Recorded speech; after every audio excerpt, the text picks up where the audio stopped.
পায়ৰিয়া এটা এনেকুৱা বেমাৰ যে দাঁতৰ পৰা তেজ ওলাই থাকিব, কিবা খালে তেজ ওলাব, ব্ৰাছ কৰিলে তেজ ওলাব, মানে anything you do it will start bleeding, মানে দাঁতৰ মানে গামছৰ পৰা আপোনাৰ তেজ ওলোৱা আৰম্ভ হ'ব। সেইটো আপোনাৰ আপোনাৰ কেলকুলাছ আৰু ষ্টেইনছ প্লাক এইবিলাক ফৰ্মেশ্যন হোৱাৰ লগে লগে গামছবোৰ ফুলি যায়, ফুলি যোৱাৰ লগে লগে আপোনালোকৰ ব্লিডিং হোৱা আৰম্ভ কৰে। কিয়? বিকজ গামটো যোনটো আমাৰ দাঁতৰ লগত ষ্টিক হৈ থাকে, এতিয়া কেলকুলাছ খিনি যদি ভিতৰত পাথৰ বিলাক যদি সোমাই থাকে, তেতিয়া গাম খিনি ইমান ডাঙৰকে ফুলি যাব, ফুলি গৈ পেলাই কি হ'ব, ভিতৰৰ যোনবিলাক আপোনাৰ টিচুজ আছে, চেলছ আছে, সেইবিলাক উইক হৈ যায়, উইক হৈ যোৱাৰ লগে লগে ইট উইল ষ্টাৰ্ট ব্লিডিং। তাৰ ওপৰত আপোনালোকে ব্ৰাছ কৰি আছে, সেইখিনি গামছেদি আপোনালোকে খাই আছে, ত' আল্টিমেটলি মানে কি হয়, like it will start bleeding. সেইটোকে পায়ৰিয়া বুলি কোৱা হয়, বাকী একো ইছ্যু। পায়ৰিয়া হৈছে আপোনাৰ জিঞ্জিভাইটিছতে, আৰু জিঞ্জিভাইটিছৰ মানে কণ্ডিশ্যন যেতিয়া উইকেন হৈ যায়, দেন ইট ফলছ ইনটু পেৰিডন্টাইটিছ। যেতিয়া মানে আপোনাৰ দাঁতবিলাক একদম হিলিব ষ্টাৰ্ট কৰিব, যেতিয়া দাঁতবিলাক একদম মোবাইল হৈ যাব, মানে চুই দিয়াৰ লগে দাঁতটো ফুলি পৰিলে বোলে, ব্লিডিং, একদম এক্সেছিভ ব্লিডিং, পুৰা মুখত কেলকুলাছ ভৰ্তি একদম পুৰা, so that falls into periodontitis. There are no different types in gingivitis. খালি আপোনাৰ gingivitis গ্ৰেড 1 হৈছে, গ্ৰেড 2 হৈছে, গ্ৰেড 3 হৈছে, মানে কিমান আপোনাৰ gingivitis কিমান, মানে পাৰ্টিকুলাৰ মানে অকমান আছে নে বেছি আছে নে আৰু বেছি আছে, সেইবিলাকৰ মানে আপোনাৰ গ্ৰেড চিষ্টেম, মানে গ্ৰেডিং চিষ্টেম মানে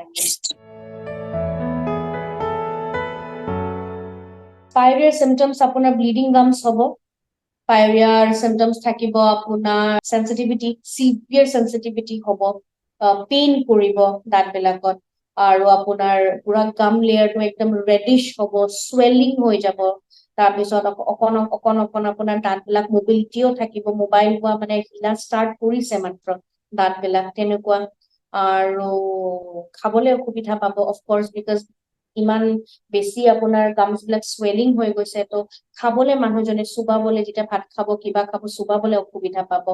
These are some of the common symptoms that we see.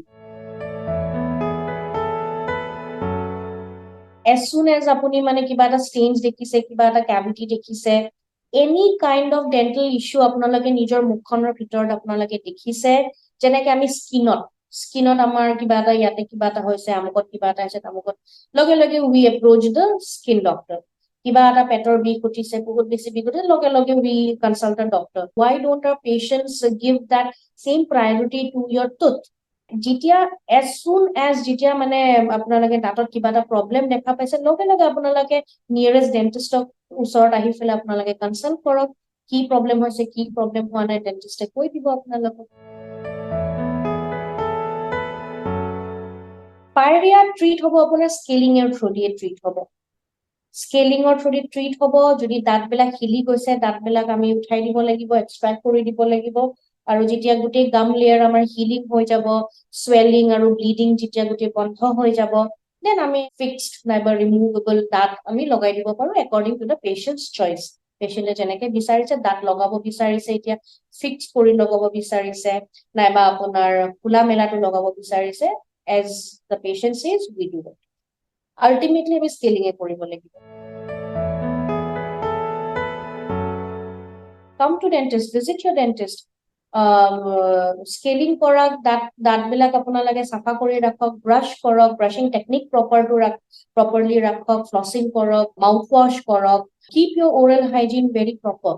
সেনেকে পায়ৰিয়া কেতিয়াও আপোনালোকৰ নহবই। এইবিলাক চব আপোনাৰ এটা ষ্টেপ বাই ষ্টেপ আপোনাৰ মানে বেমাৰ, প্ৰথমতে ষ্টেইনছ হ'ল, তাৰপিছত পাথৰ জমা হ'ল, তাৰপিছত আমাৰ পাথৰ জমা হোৱাৰ পিছত ব্লিডিং হোৱা আৰম্ভ কৰিলে, দাঁত হিলা আৰম্ভ কৰিলে, এইবিলাক চব আপোনাৰ আল্টিমেটলি এটা কজতে আপোনাৰ ফল কৰে, falls in just one simple cause only.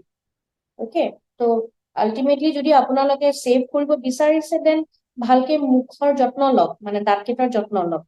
যত্ন ললে আল্টিমেটলি আপোনাৰ পায়ৰিয়াক আপোনালোকে ফেচ কৰিবলৈ নাপাব আৰু।